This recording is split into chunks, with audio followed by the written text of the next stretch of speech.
Okay, here we go. Rocking and rolling. Welcome to this training, our next training here in Revolution House. This is a training that is based in one of the most common questions that I've been seeing come up in the Q&As or in the group. And I've been thinking of a way to add a little bit of a different twist to how we talk about ideal client. So this is going to be an ideal client mastery type of training where I wanted to offer a different way to go about adding that clarity and also a different way to integrate this clarity into how you create content. We're going to be using some tech tools here. We're going to be using, yes, ChatGPT.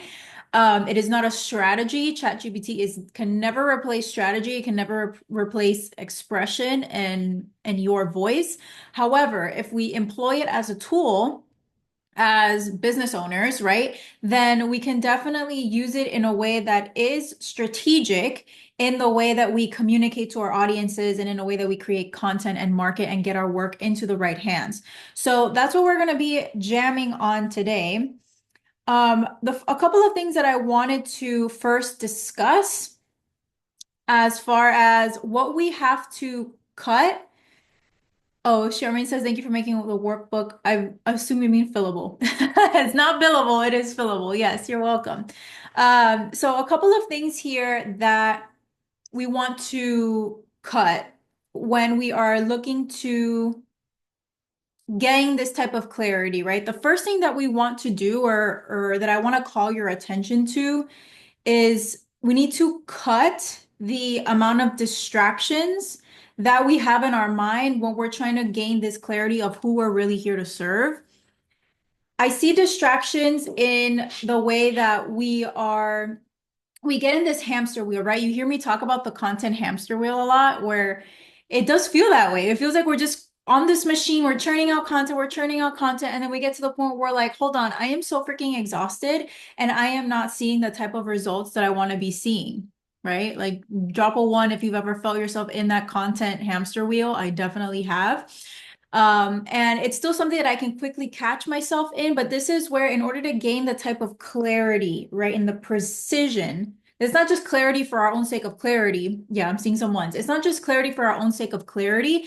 It's clarity for the sake of being precise. If we are not precise, then we are essentially limiting the level of potency that our brand is able to have for those people that we are here to create. Okay. So this is just not clarity for the sake of us feeling good. This is in the name of precision. This is in the name of allocating our resources and our energy effectively as owners so that we can do what we're freaking here to do, right?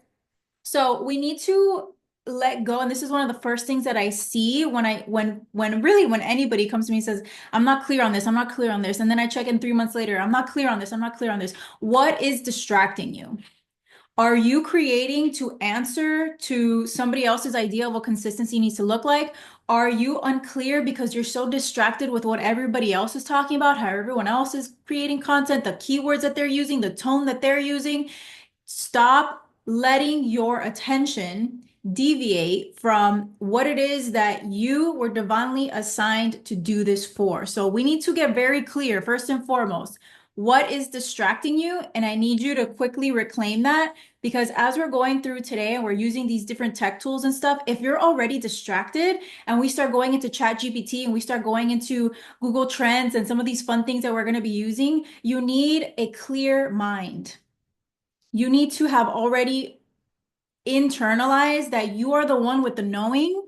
None of these tools, no matter how smart they are, none of those tools can have dominion over your next moves. None of those things can have dominion over your expression and how you lead this thing. If you let them lead this thing, they're gonna lead you in a whole bunch of different directions, and that's not what we're here to do. So get very clear right now what is distracting you, and we need to close those doors. And you have that authority. You have the authority to close those doors and to call attention to yourself. We actually have that responsibility as leaders, right? We need to hold ourselves accountable and where we are getting distracted for the sake of playing with the cool kids or for the sake of putting up a front. So this is going to help us get clear, but it's actually going to confuse you more if you're not already clear and you're going to let ChatGPT or Google Trends sway you one way or another. We need to start from clarity. Okay. The next thing that we also need to attack here is complexity. And this is something that I see also when we start going into tools and stuff like that. If we are already super overwhelmed with what we're doing, so for example, if you are overloading yourself with creating content on Instagram, of doing a podcast, of doing a YouTube, of having 17 different offers that you're selling at any given time, that complexity is it's not gonna bridge that path to clarity. So we need to kind of clear the slate. I want you to think about what is clogging up your creativity, your process every single month. And we need to get really clear on what is the one thing that you are going to create on or implement. I know, Miana, you've been talking a lot about newsletters. So maybe as we go through this process, you use it as a way to get even more precise in your newsletter and who you speak about that to. And then once you feel like you've nailed that, then you can integrate it into your social media or whatever it is. But I don't want you to go through this process and think about the 17 different ways that you're creating right now. I want you to pick one platform, one thing that you really want to use this for, and let's do it well. Okay. Sherman says, what are examples of distractions, like changing my niche based on what I see other coaches, teachers doing? That's one. I don't feel like that's your thing though, Charmaine. I think maybe for you, the distraction is filling in your time scrolling. So you're, without even knowing it, you're being influenced by how everyone else is doing things, how they're marketing, how they're expressing themselves, and that can become a distraction. Or maybe somebody in your space, in your market, launches this really fun new thing. Maybe they launch a membership, right? And you have a membership. You're like, let me see what Homegirl's doing. You go onto Homegirl's sales page and you're like, oh my gosh, I'm not doing that. She has this cool thing. I'm not doing that. Oh man, she's doing, and then that just becomes a distraction, right? Where we're kind of putting other people in the driver's seat of what we do next. It's really a distraction. Let me put it this way. A distraction is anything that deviates your attention from anything else that is not what's going to help you become a better leader and what's going to help you be more precise, whatever's clogging that channel between you and the person that you're really trying to speak to and connect with. So whenever we're letting other people come into the conversation, what they're doing, what they're launching, what they're not doing, that can quickly become a distraction. How you're filling your time, right? This is one that I've been convicted of very recently, is that I need to drop the distractions of needing to fill my time with something playing in the background. So if I'm cooking, I have a podcast on. If I'm doing laundry, I have a YouTube thing going. I am on Audible. It's like so much, right?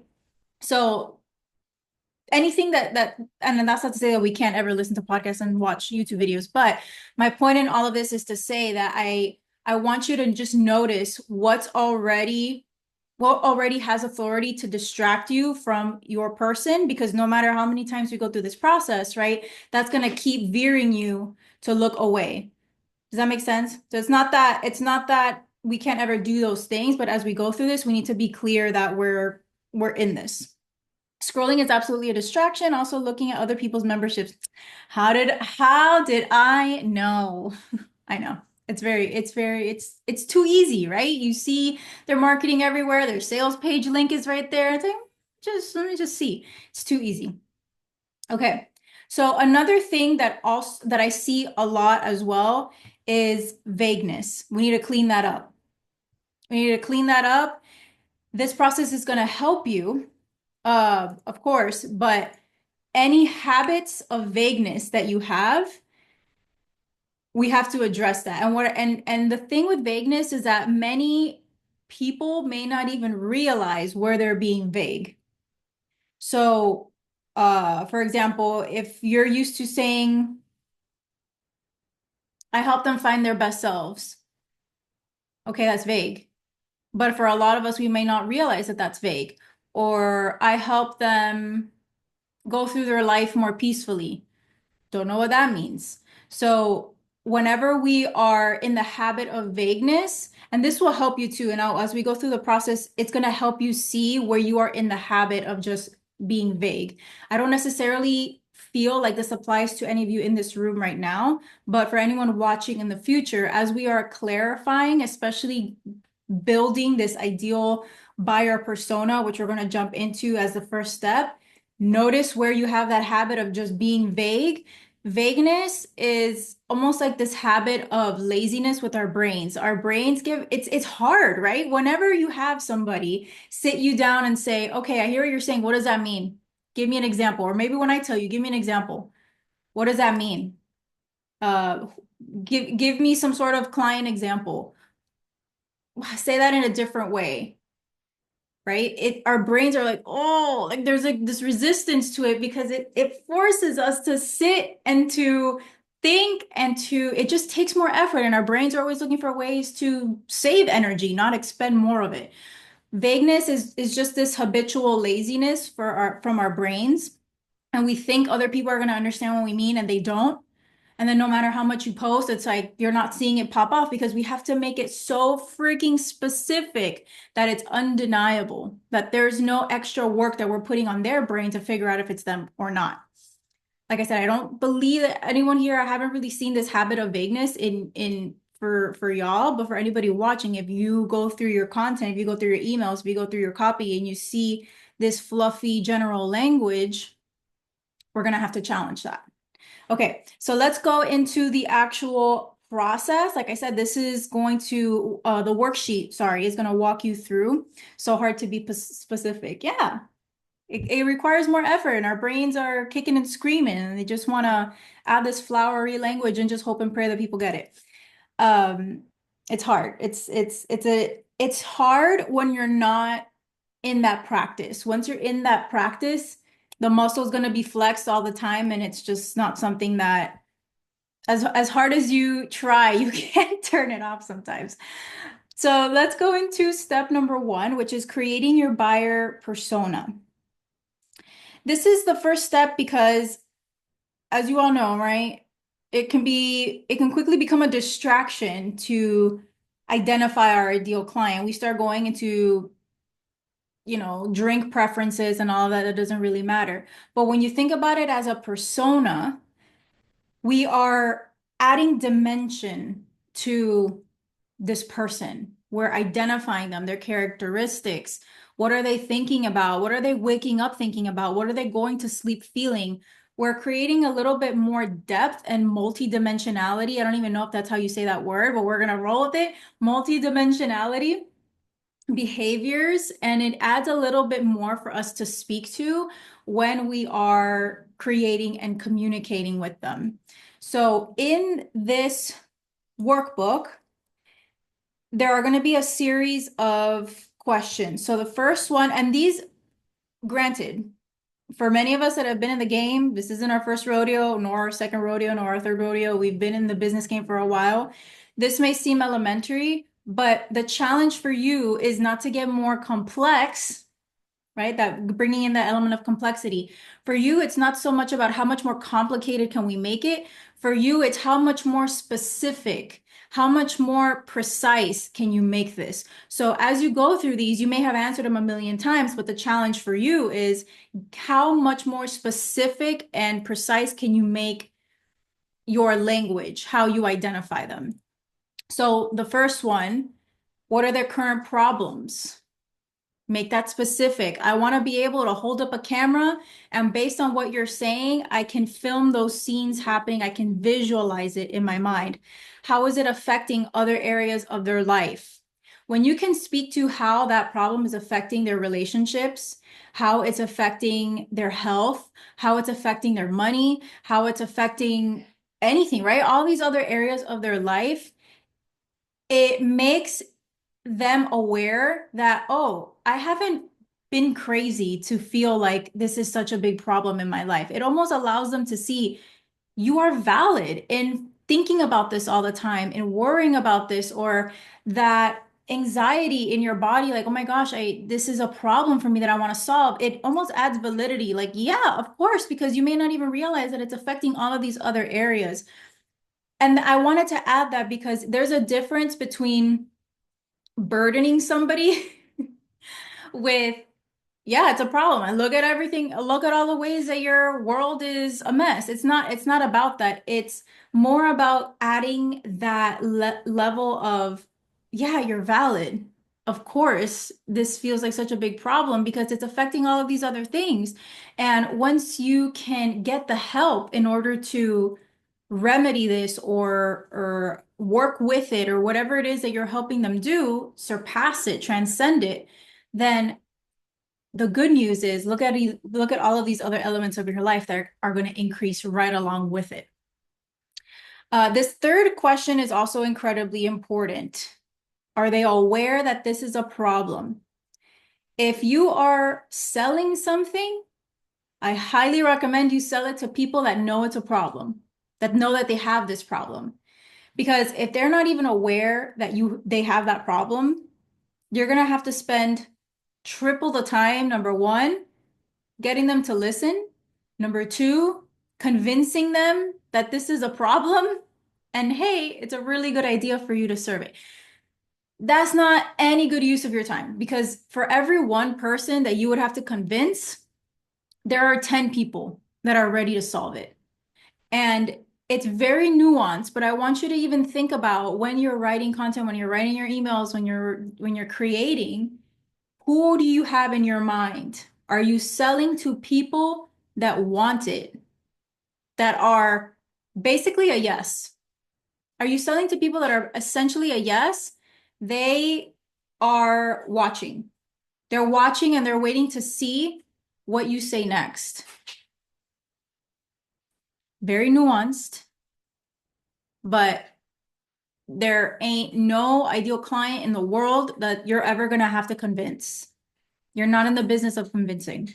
Hey, Charmaine. Okay, so I add that because this is also part of that clarifying your ideal client persona is you need to make sure that they're aware of this problem and that they want to solve it, which goes into the next question. What solution are they currently looking for? What do they think that they need? And if this, again, if you're experienced and you've been through this 1, 2, 3, 4, 5, 6, 7, 8, 9, 10 times, then I want you to think about where are they looking for that in? So if they're looking for therapy, okay, are they looking for in-person therapy? Are they currently using a discount code for BetterHelp?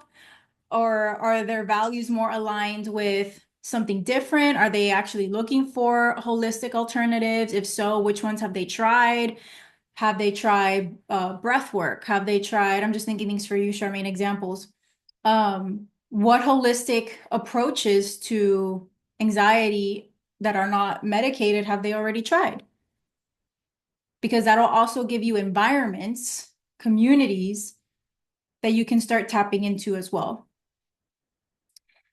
And then the last one, what are their motivators to solve this problem? I actually want to add a little bit to this. So in addition to motivators, I want you to write somewhere or type somewhere their values, their value system. Because whatever motivates them to change, whatever motivates them to solve something is directly tied to their values. So think about something that you have acted on, well, even just being here. It's pretty safe for me to know that the people that are in this space, they value their voice. They value their self-expression. They value leading with integrity. They're not just trying to market to get some cash now. You guys are marketing to build something bigger. You value impact. You're not trying to be a one-hit wonder in your business. You're trying to build something that actually touches people. You value that. And I had a session with Brianna a couple hours ago, and we went really deep into this because we were talking about ideal client. And I was telling her, instead of trying to focus on a label, are they high achieving or are they not? Are they an expat or are they not? Instead of trying to settle on a label, all of that will come. People will self-identify in a way. and you can use that in your marketing. But I want to go a layer or two below that. What do these people value? We talk about selling value, but we also have to sell to their values. And this was such a big shift for me just in the past couple of weeks with the mentorship that I've been receiving is we can't just sell to surface level things. We have to allow people to see that this is diving into something deeper than just a fleeting feeling or a fleeting desire. So think about that. What are their motivators to solve this problem? And I'm going to add this so you can go deeper is based on what is motivating them, their family, right? If they want to be able to be healthier for their family, if they want to be more authentic, okay, why is that important to them? What do they value? They value being an honest person. So that's the next caveat that I want you to identify because that's going to be, no pun intended, invaluable for you when you go to market. You're going to be able to sell to people in a deeper way. And when you sell to somebody's values, to their deeper motivators, their intrinsic motivators, they themselves are gonna get to a yes quicker. Because if I go to Charmaine and I say, hey, do you want to make more money? Okay, yeah, but there's like 20 other things that are telling me I can make more money doing that. But if I say, Charmaine, I know as somebody that really values their voice, you're in this because you want to grow something deeper. You want to grow something bigger. And I know that as an entrepreneur that values impact, it's never going to be enough for you to just have a ton of money without seeing it change people's lives. And that's why I created the Revolution House. She's nodding her head. She's nodding her head.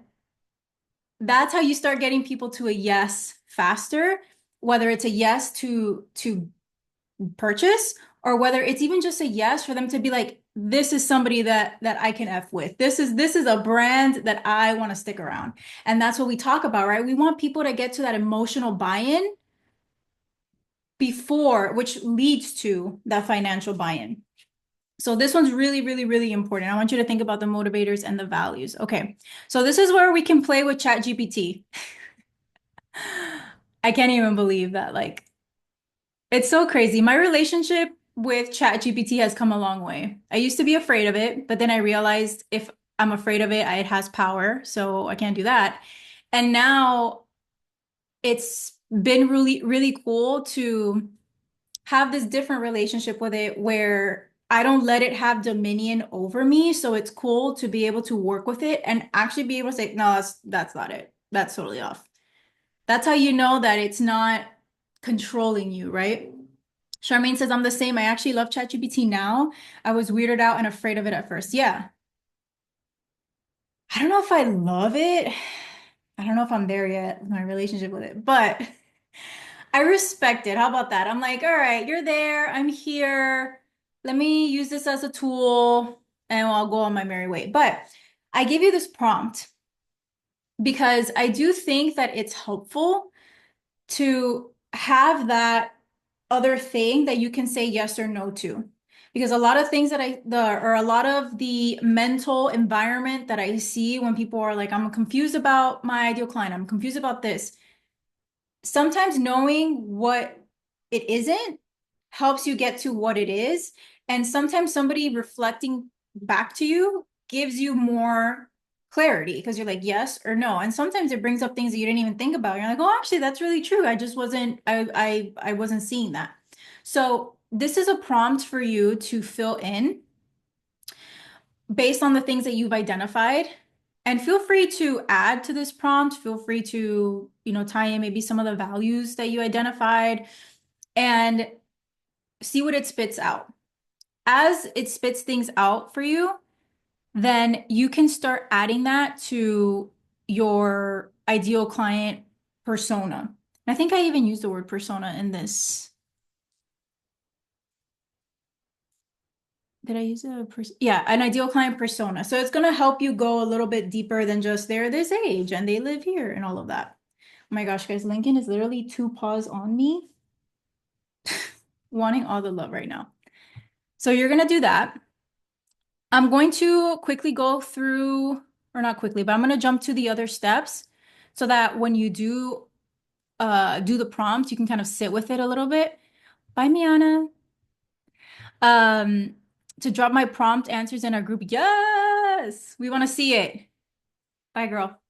Okay, so step number 2, reverse engineering. So this is where we're gonna get even more specific with using our ideal client persona and reverse engineering to create content that we don't have to guess they'll like. We can safely assume that it's hitting the mark on what they want to be seeing from us, which I know that's a big question, right? Like, oh my gosh, what do I create? What will they like? What should I be talking about? What format? That those questions can become a distraction, right? It stalls us in just being able to produce and do the freaking thing. So the second step, reverse engineering, we're going to go to Google Trends. Have you ever used Google Trends before? Okay. So if you click Google Trends in the PDF, it should open to Google Trends. If not, I'm going to put it here in the chat. Oh yeah, it's working. Okay, cool. So it'll Never take heard. you. It's really cool. I've been using it. I actually used it for a retainer client, and then I've been using it for myself. It's not as I haven't found that it's super, super niche, but that actually helps, right? Because when we're so in our echo chamber of what coaches are posting or what healers are posting, we lose reference of what the conversation is on a grander scale. And for this type of space, we're looking at, okay, how do we rise to have a global conversation? How do we rise to a global stage? It helps us see a little bit more precisely what type of conversations are happening globally or like, on a grander scale. So when you go to Google Trends, I was doing a couple of examples with Qigong. Let me see. Hold on. Let me share my screen.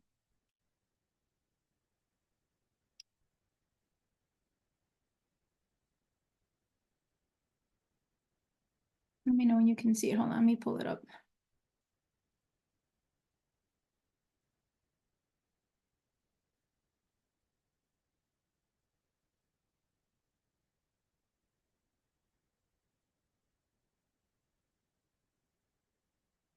One second. This is it's acting really slow. You should be able to see it. Hold on.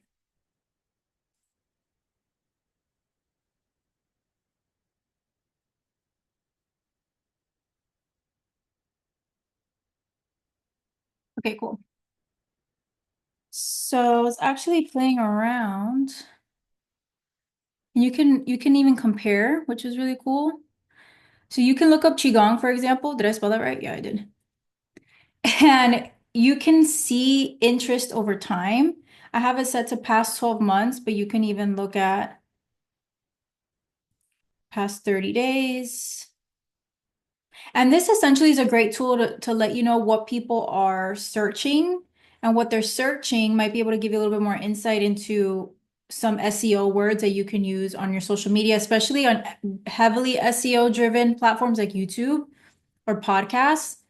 This is a really great tool to just be able to be a little bit more informed in the keywords that you use. Instead of Qigong, maybe we can look at anxiety,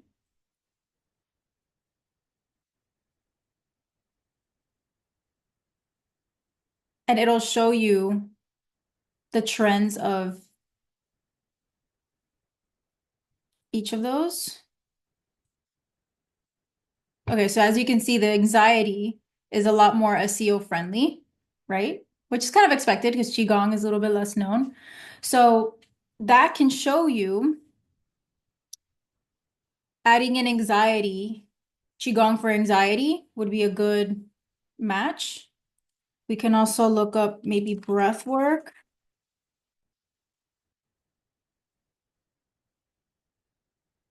Apologies, my The internet's a little slow here. I think there's so many things open that it's freaking out a little bit. Okay.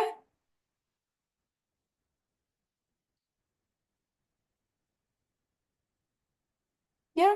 So I mean, it's kind of comparable. Actually, Qigong has gone a little bit up in searchability and anxiety is trending a little bit downward. So my point with this, and then it gives you like a breakdown too, which is kind of cool, where people are searching it, related searches. So Qigong doctor is up 200%. That's kind of cool.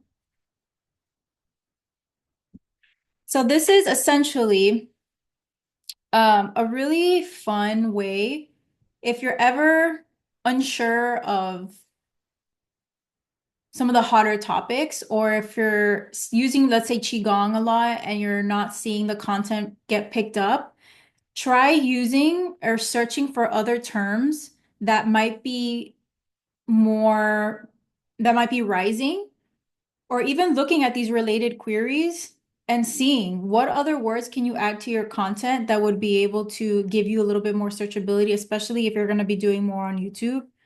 Charmaine, this would be really great to tap into because YouTube is so SEO driven. So this would be great. And like I said, it's not the main strategy, but it is a great way to see and have a pulse on what's happening. So in your worksheet, you're going to pick out some keywords, just like I did with Charmaine, and you're going to pick out some keywords that describe your audience, that describe the work that you do, that describe a modality or a tool that you use heavily in your brand, and do some of those comparisons. Try to see how the searchability is trending, look at the related searches, and use all of that as research to be able to reverse engineer what content to create in order to make it just more relevant. Um, and then the next one is, hold on a second. Are there any current keywords that you can use? Okay, cool. So, um, oh wait, actually, I'm sorry, guys. I think there's a page here that didn't translate.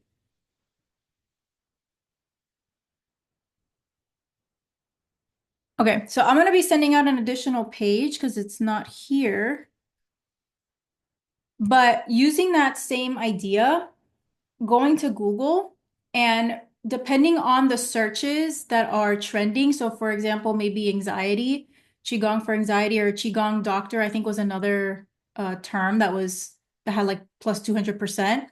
Go to Google and search what type of content is coming up. So what I did for you, Charmaine, was I looked up Qigong for anxiety and I put that in Google and I saw a number of YouTube videos of like shorts, 10-minute Qigong for anxiety. But what I noticed was, and this is what I want all of you to apply as well when you're searching and doing your research, notice what is the top performing content. So if you see YouTube videos with a lot of views, with a lot of likes, notice what about it is, or what trends do you notice is making it that popular and that engaging? Is it great quality of video? Is it the length? Do you see a lot of shorter type of videos? For you, what I also noticed was they're all like 10, 15 minutes that were higher on YouTube. But this is the other side of it. Notice where there are gaps that you can fill. So you can leverage what's working, but then also be able to add that differentiation. Charmaine, for you, what I was noticing was a lot of old people. It was a lot of old people doing these videos, and there also wasn't anything great production-wise. It was kind of standard.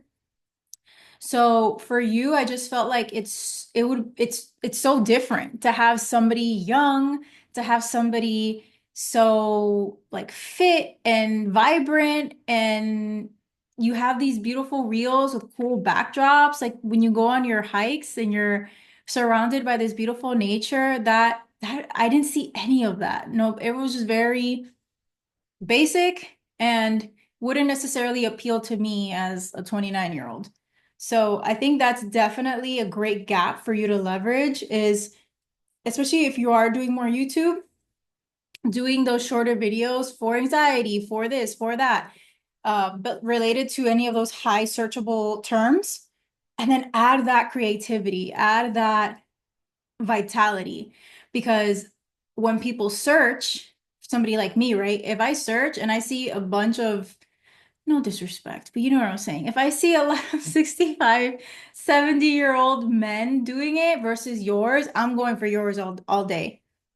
So make it fun, make it inviting, make it, um, of course, just vibey, because I feel like that's something that's missing in that space. No, I totally agree. I'm just like, yeah, there's no aesthetic and anything like that. So yeah, I like that. Yeah. Yeah, there's no standout, or at least I didn't see any standout production. And when I say production, I just mean like creativity or beautiful scenery or something to kind of make it pop off the page. It was all kind of basic. So I think there's definitely a great opportunity for you to add that vitality and that pulse into the space as it's gaining more traction for people.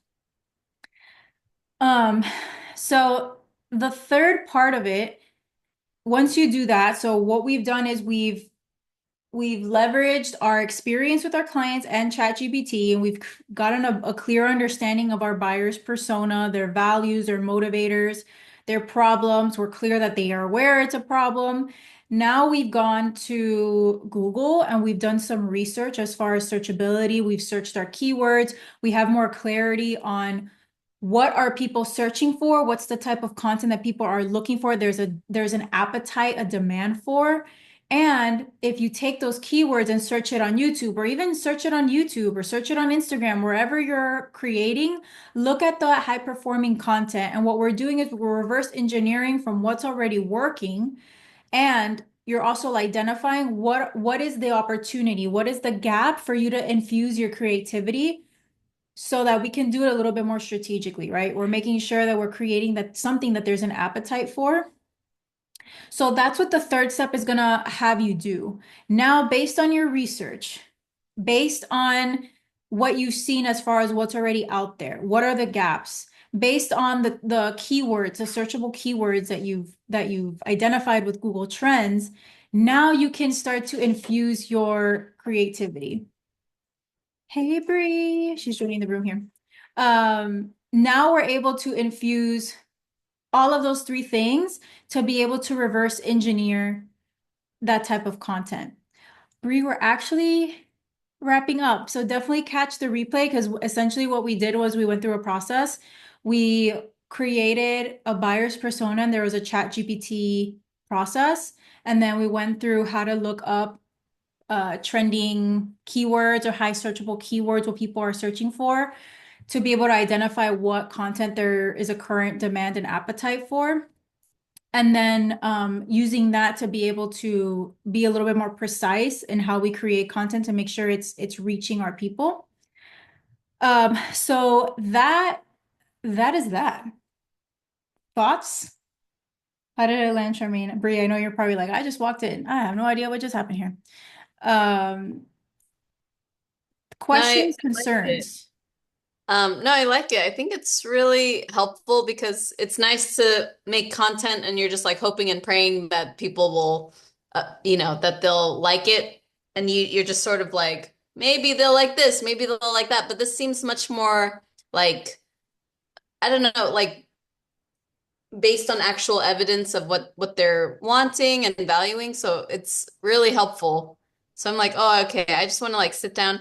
I don't know, maybe I could ask for your feedback if I fill out the worksheet and just see Mhm. if, when I do the diagram and all that, if it makes sense or whatnot. But it's helpful because it really helps make the content seem much more intentional and you know that you're going to give them value in a way that appeals to them, I think. So it's really helpful because yeah, I Good. don't have this process in my mind when I make content, so this is really helpful. Yeah, and it just gives you a little bit of a firmer ground to start on versus, sometimes we do have that creativity just piping and or like I know what I want to say, and that's beautiful. And I also wanted to say that this doesn't have to override your creativity. This is simply a process, a tool where if you are in that, what do I even create? What do they want to see? I don't know. And where there's just a lot swirling around what do I create? This is meant to be a firm foundation, evidence-based process where you can take yourself through and say, okay, there's appetite for this. People are searching this. People are wanting this. And for those of us especially that are so impact driven and we want to do things that actually hit people, like we want to do something that can help people, then it helps us also feel like we're creating with the purpose, we're creating with that relevance that, hey, yeah, there are people that are searching for, especially anxiety, right? People are searching for, um, Qigong doctor. And that doesn't mean you have to include those keywords in your content, but it's just helpful to know what's the conversation on a wider scale. And yeah, of course, this is a process that will help you utilize your creativity, excuse me, more effectively than starting from this big wide oasis of like, I don't know what to create next. So definitely go through the process. I'm gonna see where that additional context went with searching it back in Google. If not, then I'll just quickly add in to that page. Um, and I'll send that out or I'll update it. But go through the process, see what comes through, and then of course you can post it in the group and get some feedback, or if you have any questions, let me know. And I just hope that this is something that gives you a little bit of that ground when you need it. And then quick announcement before I let you go officially. Remember that Tuesday, I believe it's next Tuesday. Let me actually double check. Now I'm questioning myself. Yes, next Tuesday at 1 p.m. Eastern, Emily is coming in. She is the Instagram strategist, and she's gonna walk you through what are some different things to keep in mind. It's kind of perfect that we did this training and now we're going into her training next week, but she's gonna help you with some different ideas of how to be more intentional when you are posting on Instagram in 2025, some things that you should keep in mind as far as just different changes, algorithmic changes, what people are really wanting online on that platform, especially. She does a lot on Instagram.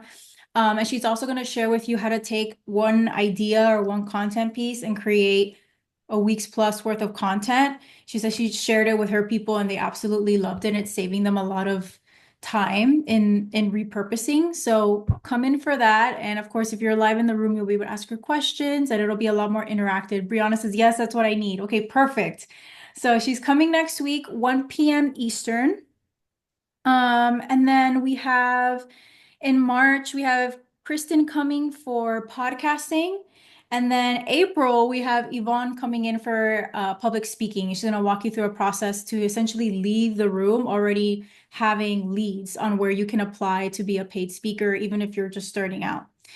So, yes, Kristen, a lot of fun things going down. And like I said, if you have any questions, concerns as you're going through this process, definitely post it in the group and let me know. And that's all I got. I'll see you all next Tuesday. And thank you all for jumping in.